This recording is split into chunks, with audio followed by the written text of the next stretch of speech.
एक नदी के तट पर एक बहुत सुंदर गांव था। गांव के लोग मेहनत मजदूरी करके अपना जीवन व्यतीत करते थे। इस गांव में रामू नाम का एक गरीब चरवाहा था जो अपनी मधुर आवाज के लिए प्रसिद्ध था।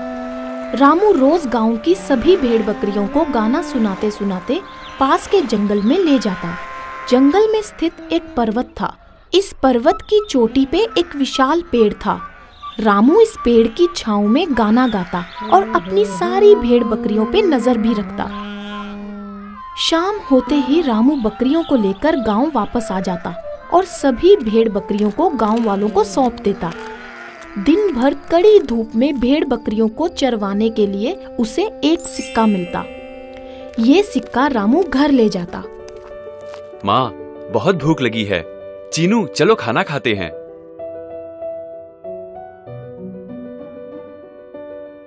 क्या माँ, रोज वही रोटी चटनी? चीनू, ऐसे नहीं बोलते। रामू बहुत मेहनत करके पैसे कमाता है जिससे कम से कम हम भरपेट खाना खा पाते हैं। ये लो माँ, आज की कमाई। हो सके तो चीनू के लिए कुछ अच्छा बना देना। रामू हर दिन भेड़ बकरियों को चराने पर्वत ले जाता और मिले हुए पैसों से अपना घर चलाता। एक दिन रामू अपनी भेड़ बकरियों को लेकर पर्वत आया तो उसने देखा कि एक लकड़हारा पर्वत पे स्थित विशाल पेड़ को काट रहा था। ये देख रामू चिंतित हो गया। रामू को उस पेड़ से लगाव हो गया था। उसने सोचा कि उसे पेड़ को बचाना चाहिए। सुनो भाई, ओ लकड़हारे, क्या तुम्हें इस पेड़ के श्राप के बारे में नहीं पता? कई सालों पहले एक ऋषि मुनि ने इस पेड़ को चुड़ैल का श्राप दिया था। इस पेड़ पे एक बूढ़ी चुड़ैल रहती है। जो भी व्यक्ति इस पेड़ को छूता है वो उसकी जान ले लेती है। इससे पहले कि वो चुड़ैल आए और तुम्हें मार दे, तुम यहाँ से भाग जाओ। लकड़हारे को गिरता देख रामू हंसने लगा। तभी उस पेड़ की आत्मा प्रकट हुई। बहुत बहुत धन्यवाद रामू, तुमने मेरी जान बचाई। तुम बहुत अच्छे इंसान हो। मैं तुम्हें एक उपहार देना चाहता हूँ। एक मामूली घंटी? पर इससे क्या होगा? ये कोई मामूली घंटी नहीं, जादुई घंटी है। इस घंटी की मदद से तुम जो खाना चाहो वो तुम्हें मिल जाएगा। शुक्रिया। मतलब अब कभी मैं और मेरा परिवार भूखा नहीं सोएगा। लेकिन रामू, ये याद रखना कि इस घंटी का इस्तेमाल दिन में केवल एक ही बार हो सकता है। शुक्रिया। जादुई घंटी लेकर रामू खुशी खुशी घर आया। माँ, देखो देखो मुझे क्या मिला है। ये क्या? ये तो एक मामूली सी घंटी है। इस घंटी का आप क्या करोगे भैया? अरे चीनू, ये कोई मामूली घंटी नहीं है, ये जादुई घंटी है। इस घंटी के मदद से हम जो चाहे वो खाना मंगवा सकते हैं। सच में भैया? चलो मांगते हैं।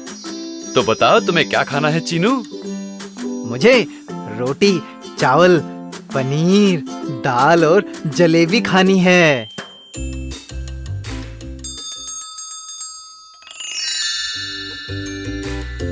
ये तो सच में जादू है। देखा, मैंने कहा था ना माँ। फिर क्या था, रामू रोज खुशी खुशी भेड़ बकरियां चराने जाता क्योंकि अब उसे खाने की चिंता नहीं रही।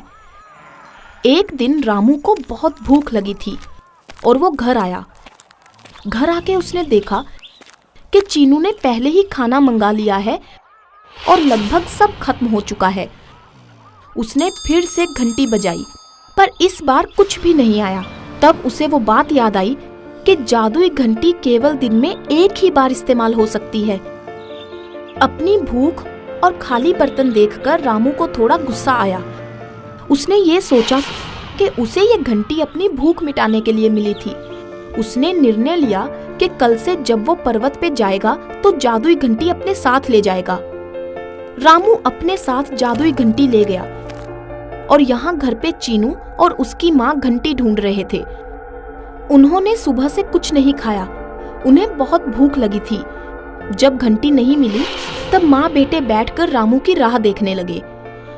शाम हो गई और रामू आ गया। रामू को देखकर, भैया बहुत भूख लगी है और वो जादुई घंटी भी नहीं मिल रही। अरे यहाँ है। तुम इसे अपने साथ ले गए, पर क्यों? बेचारा चीनू सुबह से भूख के मारे तड़प रहा है। क्या तुम सिर्फ अपना पेट भरना चाहते थे? नहीं माँ, ऐसी बात नहीं है।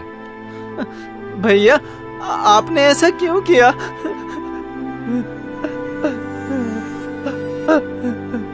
मुझे माफ कर दो माँ, मैं थोड़ा स्वार्थी हो गया था।